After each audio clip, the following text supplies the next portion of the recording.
तो next graph हम लोग कॉटेक्स का देख लेते हैं, ठीक है।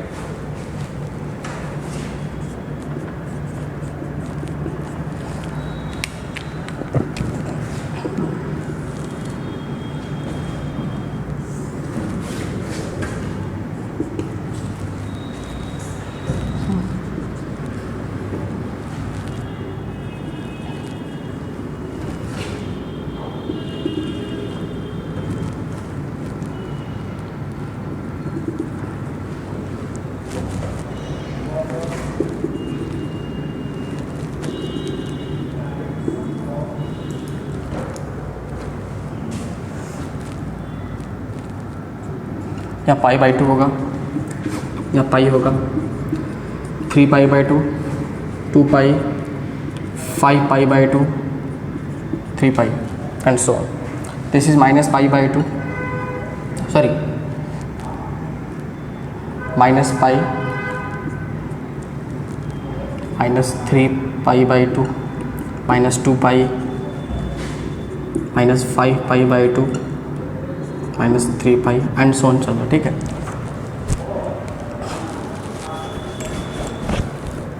तो ग्राफ जो होगा ना, मेरे को पता है कि tan जिस जगह पे 0 होगा तो tan x equal to 1 by cot x बोलते हैं हम लोग।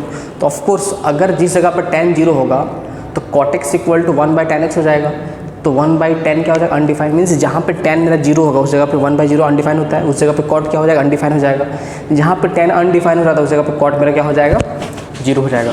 तो ऑफकोर्स tan 0 पे क्या हो रहा था, अरे यार यहाँ पे क्या हो गया, 1 मिनट रुक जाओ, थोड़ा गड़बड़ हो गया स्केलिंग में, है ना। यहाँ पे क्या पाई बाई 2 है, यहाँ पे 0 है, बाकी सब ठीक है। यहाँ पे क्या हो गया, माइनस पाई बाई 2, यहाँ पे माइनस पाई, ठीक है। यहाँ पे माइनस 3 पाई बाई 2, यहाँ पे क्या हो जाएगा इस जगह पे minus 2 pi and so on, बाकी सब ठीक है, ठीक है। अब क्या हो जाएगा, मेरे को समझ में आ रहा है इस जगह पे कि इस tan 0 पे क्या, tan 0 0 की इक्वल होता था, तो cot 0 क्या हो जाएगा, ऑफकोर्स अनडिफाइंड हो जाएगा। तो क्या हो जाएगा इस जगह पे, ग्राफ ऐसा बनेगा, देखो जो मेरा ग्राफ होगा ऐसा कुछ हो जाएगा, ठीक है, समझ रहे हैं।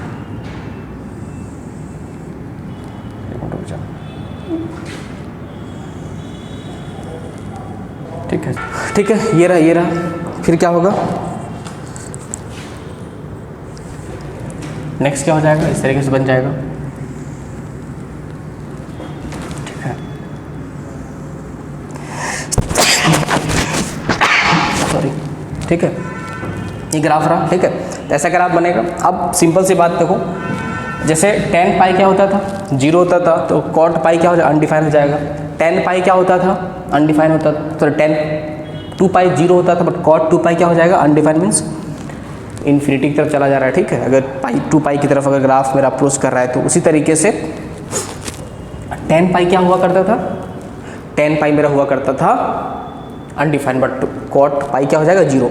जहाँ पे tan अनडिफाइंड उस जगह पे cot 0, जहाँ पे cot 0 उस जगह पे tan अनडिफाइंड हो गया, ठीक है। तो इस तरीके से मेरा ग्राफ किसका, कॉटेक्स का ग्राफ है। मैं एक लाइन लिखता हूँ इस जगह पे, अगर सपोज कहीं पे कॉटेक्स इक्वल टू अगर कहीं 1 लिखा हो, सॉरी 0 लिखा हो, ठीक है, तो 0 कहाँ हो रहा है, पाई बाई 2 पे, 3 पाई बाई 2 पे, माइनस पाई बाई 2 पे, माइनस 3 पाई बाई 2 पे। तो x क्या हो जाएगा, x बिलोंग्स टू मेरा हो जाएगा 2n+1 pi by 2, where n belongs to any integer, ठीक है। अगर कहीं कॉटेक्स जो मेरा अनडिफाइंड लिखा हो, अनडिफाइंड कब हो रहा है, 0 पे, पाई पे, 2 पाई पे, 3 पाई पे, तो x बिलोंग्स टू n पाई, और n क्या है, यानी इंटीजर है, ठीक है। इस जगह पे कॉट मेरा क्या हो जाएगा, अनडिफाइंड हो जाएगा। फिर से तुम देखो, ये फिर से पीरियोडिक फंक्शन है, ठीक है। tan x और cot x का पीरियड पाई होता है, बाकी चारों फंक्शन साइन, कॉस, सेक, कॉसेक का पीरियड क्या होता है, कितना होता है, 2 पाई होता है।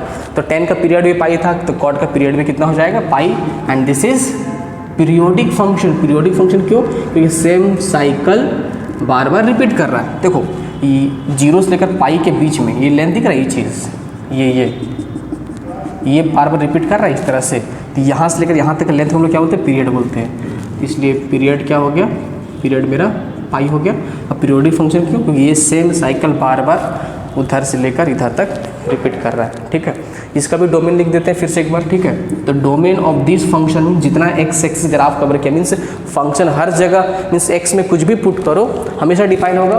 कब डिफाइन नहीं होगा, जब तुम 0 पुट करो, पाई पुट करो, 2 पाई पुट करो, माइनस पाई पुट करो, -2 पाई पुट करो, तो फंक्शन डिफाइन नहीं होगा। उसके अलावा फंक्शन हमेशा डिफाइन होगा। ठीक है, तो डोमेन क्या बोलेंगे, ऑल रियल नंबर्स में से मेरे को क्या हटाना पड़ेगा, मेरे को यहाँ से n पाई को हटाना पड़ेगा। n पाई नहीं हटाओगे तो फंक्शन मेरा डिफाइन नहीं रहेगा। इसलिए मैंने क्या बोला, पूरा एक -∞ से +∞ इसका डोमेन है, सिर्फ इस सब पॉइंट को छोड़ के। दिख रहा है ये, क्योंकि यहाँ पे ग्राफ अनडिफाइंड हो जा रहा है, मीन्स इन्फिनिटी की तरफ अप्रोच कर रहा है। ठीक है, तो मेरा डोमेन हो गया। तो रेंज ऑफ दिस फंक्शन क्या हो जाएगा, ऑफकोर्स रेंज मीन्स जितना y एक्सिस कवर किया, तो तुम देखो -∞ से +∞ पूरा एक सिंगल ब्रांच ही कवर कर लिया। ठीक है, या फिर तुम ये बोलो कि इसका वैल्यू -∞ से +∞ आना पॉसिबल है, दैट्स वाई इसका रेंज क्या हो जाएगा, ऑल रियल नंबर, इसका क्या हो जाएगा, रेंज हो जाएगा। ठीक है, तो डोमेन रेंज अगर समझ में ना आए तो टेंशन लेने वाली बात ही नहीं है, छोड़ दो इस चीज़ को, बाद में देखेंगे इस चीज़ को। ठीक है, जब फंक्शन पढ़ेंगे तो फिलहाल क्या समझना है, ग्राफ कैसा बनता है, और ये सब कुछ बेसिक कुछ वैल्यू होता है, कॉट 0 कब होता है, कॉट अनडिफाइंड कब होता है, ये सब कुछ पता होना चाहिए। ठीक है, तो ये मेरा ग्राफ किसका था, कॉट एक्स का था। ठीक है, नेक्स्ट हम लोग देखते हैं ग्राफ जो देखेंगे वो सेक एक्स ग्राफ देख लेते हैं।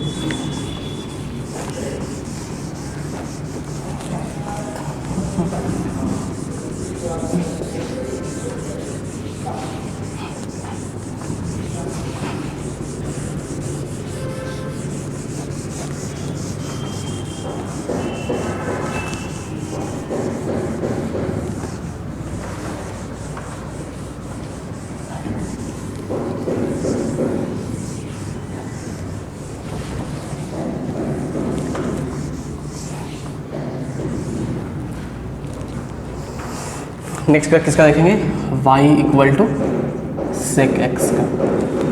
ठीक है, तो ग्राफ का तो कैसे बनेगा,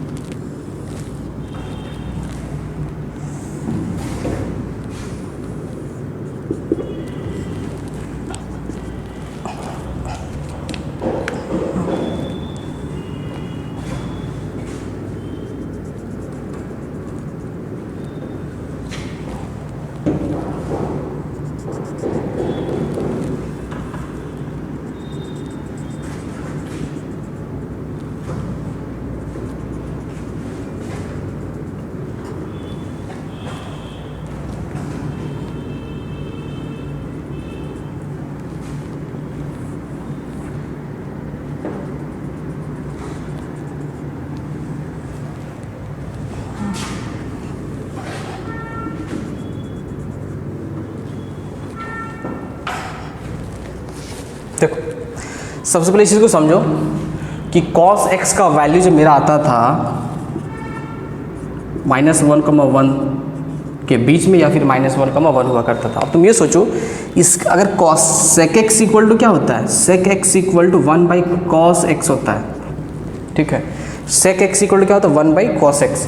अब तुम सोचो अगर तुम इसको पलटोगे इसके बीच में, मीन्स -1 से लेकर 1 के बीच में किसी भी नंबर को तुम रेसिप्रोकल लोगे, तो ऑफकोर्स मैग्नीट्यूड वाइज तो उससे बड़ा ही आने वाला है। समझो बात को, मेरा बोलने में मोटिव क्या चीज़ है। जैसे यहाँ पे क्या है, -1 इस जगह पे +1, सपोज यहाँ पे 0 है। अगर तुम सपोज 0.9 लेते हो, अगर सपोज cos x का वैल्यू, क्योंकि cos x का वैल्यू -1,1 तक ही आना है। अगर सपोज x मेरा 0.9 हुआ, ठीक है, अगर x मेरा 0.9 हुआ, अगर सपोज पूरा वैल्यू 0.9 दिया, तो 1/0.9 कितना हो गया, 10/9 हो गया। तो ये 1 से ग्रेटर हो गया।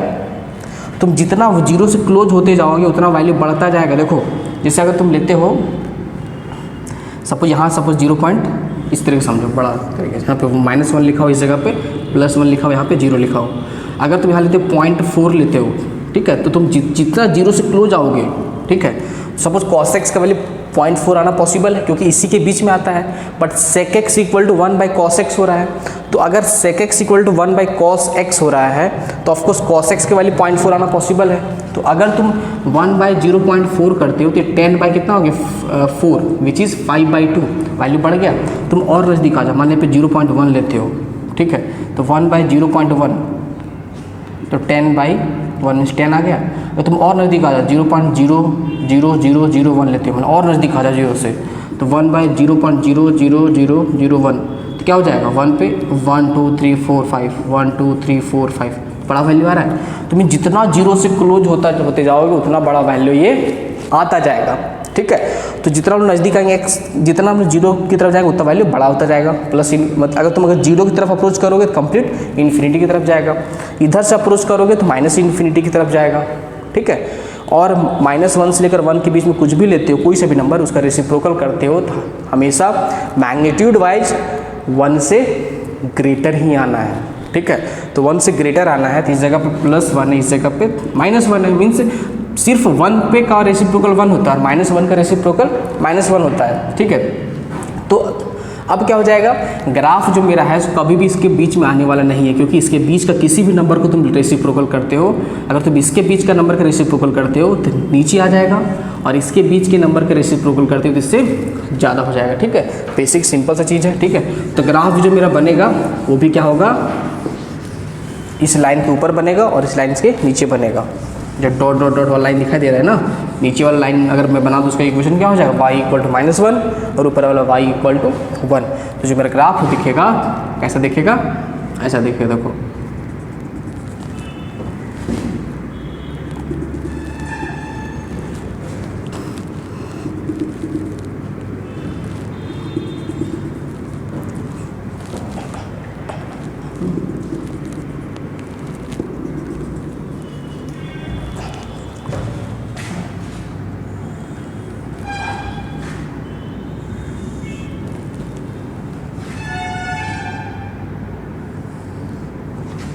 सामने हम लोग क्या हो रहा है, ये और सुंदर दिख नहीं रहा, बट ग्राफ ऐसा ही बनने वाला है।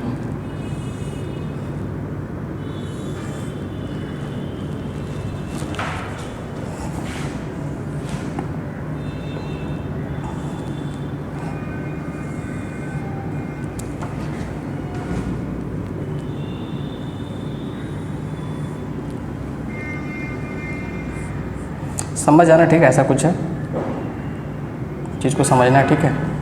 क्योंकि यहाँ पे कोई सिस्टम तो नहीं है कि एकदम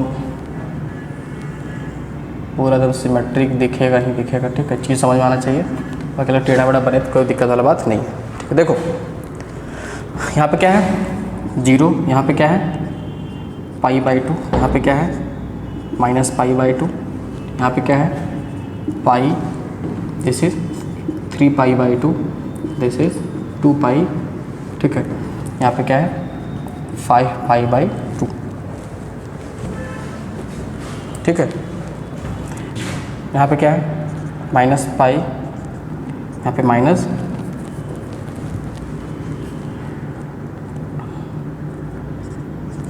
-3π/2, यहाँ पे क्या है -2π, यहाँ पे कितना है -5π/2, ठीक है। ये ग्राफ है। अब सिंपल सी बात है, जिस जगह पे कॉस मेरा 1 है उस जगह पे सेक भी 1 होगा।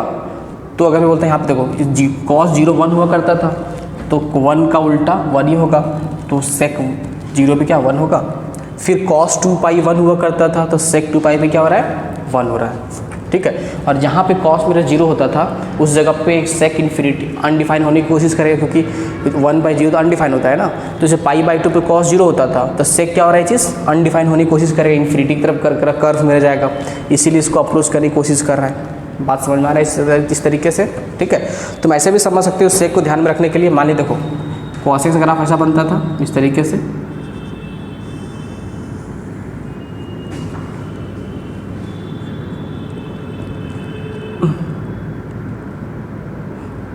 है ना। यहाँ पे क्या है, यहाँ पे हो जाएगा मेरा π/2 है, ठीक है, इस जगह पे, ठीक है। तुम इधर देख लो, इसमें ऐसा है, तो समझो थोड़ा सा इस तरीके से, ठीक है, ऐसा कुछ है ना।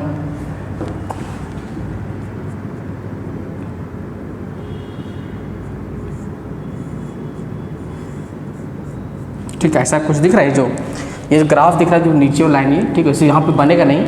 तो ग्राफ कॉस ग्राफ हुआ करता था, तो तुम ये सोचो एक्स एक्सिस में जहाँ पे भी कट करता था वहाँ से तुम कट करके नीचे ऊपर वाले को ऊपर फोल्ड कर दो और नीचे वाले को नीचे फोल्ड कर दो। इसको मैंने क्या किया, इसको ऊपर फोल्ड किया, इसको नीचे फोल्ड किया, इसको ऊपर फोल्ड कर दे, नीचे वाले को नीचे फोल्ड कर दो, ठीक है। इस तरीके से मान ली ग्राफ वाले सब कुछ कॉस का बन रहा था, ठीक है, जो दिख रहा है लाइन जो जिस ग्राफ है कॉस एक्स। तो जहाँ पे एक्स एक्सिस में कट करो कट करो, कट करो, इसको भी कट करो, इसको भी कट करो, और ऊपर वाले को ऊपर फोल्ड कर दो, नीचे वाले को नीचे फोल्ड कर दो, ऊपर वाले को ऊपर फोल्ड कर दो, इसको यहाँ से लेकर इसको नीचे फोल्ड कर दो। तो इस तरीके से भी ध्यान में रख सकते हो, ठीक है। तो ये ग्राफ तो नहीं है, this graph of cos x था मेरा, ये this graph of y equal to cos x and this graph of y equal to sec x, ठीक है। अब सवाल यहाँ पर आता है कि सिंपल सी बात है कि 2 लाइन में लिख देता हूँ फिर से। अगर suppose sec x equal to अगर लिखा हो 1, तो 1 कहाँ पे हो रहा है, जब x बिलोंग्स टू मेरा 2n पाई हो। फिर से वही चीज़ है, n belongs to an integer, जहाँ पे cos 1 वहाँ पे sec 1, ठीक है। अगर कहीं लिखा हो कि sec x मेरा क्या है, अनडिफाइंड है, x क्या हो जाएगा मेरा, कहाँ पर अनडिफाइंड रहा, देखो π/2 पर अनडिफाइंड है, फिर 3π/2 पर अनडिफाइंड है, -π/2 2 पे अनडिफाइंड है। तो x बिलोंग्स टू 2n + 1 π/2 पे मेरा sec क्या है, अनडिफाइंड है। ये भी क्या हो जाएगा, पीरियोडिक फंक्शन, ठीक है। ऑफकोर्स cos x का पीरियड 2π है, तो sec x का पीरियड भी 2π हो जाएगा। ये पोर्शन और ये पोर्शन, ठीक है, मीन्स बोल सकते हैं -π/2 से लेकर 3π/2 के बीच में इतना ग्राफ आ रहा है जो, तो ये और ये यही तो 12, इसको तुम आगे शिफ्ट कर दो तो ओवरलैप कर जाएगा, इसको पीछे शिफ्ट कर दो तो इधर ओवरलैप कर जाएगा। तो दिस इज क्या हो जाएगा, फिर से पीरियोडिक फंक्शन है, और इसका पीरियड क्या हो जाएगा, पीरियड 2π हो जाएगा, ठीक है। तो ये था मेरा किसका, sec x ग्राफ था, ठीक है। और इसका डोमेन क्या हो जाएगा, इसको हटा दो, अब तो cos का जरूरत यहाँ पे नहीं फिलहाल, ठीक है, समझाने के लिए था ये चीज़ तो, ठीक है। अगर और कंफ्यूज हो जाओगे कई बार तो समझाने के लिए ग्राफ कैसे बनता है, ठीक है। अब डोमेन क्या हो जाएगा, डोमेन देखो इस वाले पोर्शन जहाँ पे अनडिफाइंड, अनडिफाइंड कहाँ पे, 2n + 1 π/2 पे डिफाइन है, उसके अलावा हर जगह डिफाइन है फंक्शन। तो जहाँ पे डिफाइन नहीं उसको हटा दो डोमेन से, तो डोमेन ऑफ दिस फंक्शन क्या हो जाएगा, ऑल रियल नंबर में से 2n + 1 π/2 हो जाएगा। रेंज क्या हो जाएगा इस फंक्शन का, तुम खुद देखो कि इस वाले पोर्शन को छोड़ के ग्राफ हमेशा कवर हुआ है, मीन्स इसके नीचे पूरा ग्राफ, इसके ऊपर पूरा ग्राफ है, तो क्या बोलेंगे, -∞ से -1 क्लोज ब्रैकेट यूनियन 1 से इन्फिनिटी इसका रेंज हो जाएगा। फिर से सेम चीज़, पीरियोडिक, पीरियड, रेंज, डोमेन पे दिमाग नहीं लगाना है, ग्राफ पता होना चाहिए, हम लोग सब कुछ पढ़ेंगे बाद में, ठीक है। आई होप सबको sec x ग्राफ समझ में आ गया होगा। ये लास्ट बचता है cosec x, उसको भी देख लेते हैं जल्दी से, ठीक है।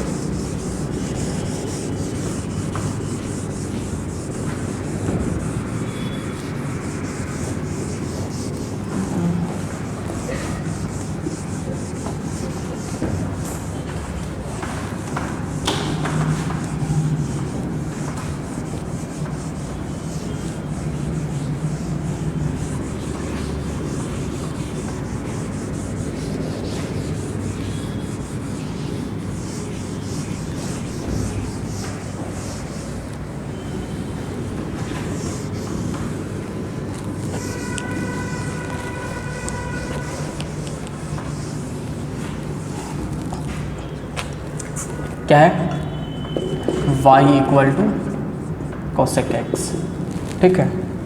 ऑफकोर्स किसका उल्टा, साइन को उल्टा होता है।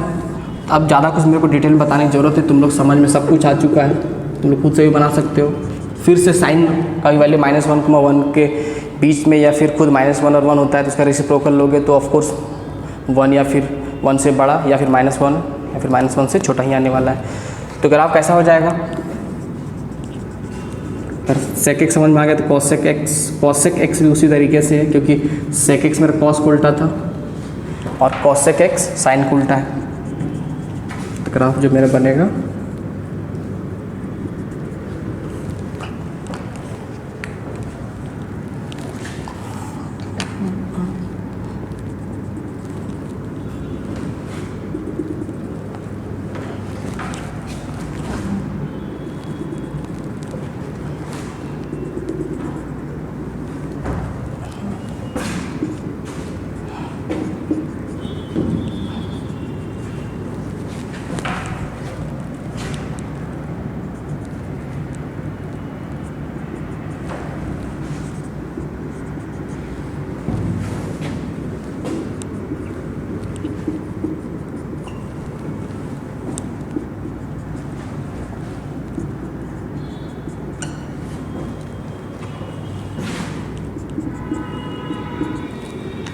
तो ग्राफ कैसे बनेगा, ऑफकोर्स साइन यहाँ से पास करता था, तब क्या करेंगे, यहाँ से होगा ग्राफ ऐसा हो जाएगा, देखो इसको टच करने की कोशिश कर, टच नहीं करेगा, टच करने की कोशिश करेगा, ठीक है, इन्फिनिटी में जाके फिर ये हो जाएगा।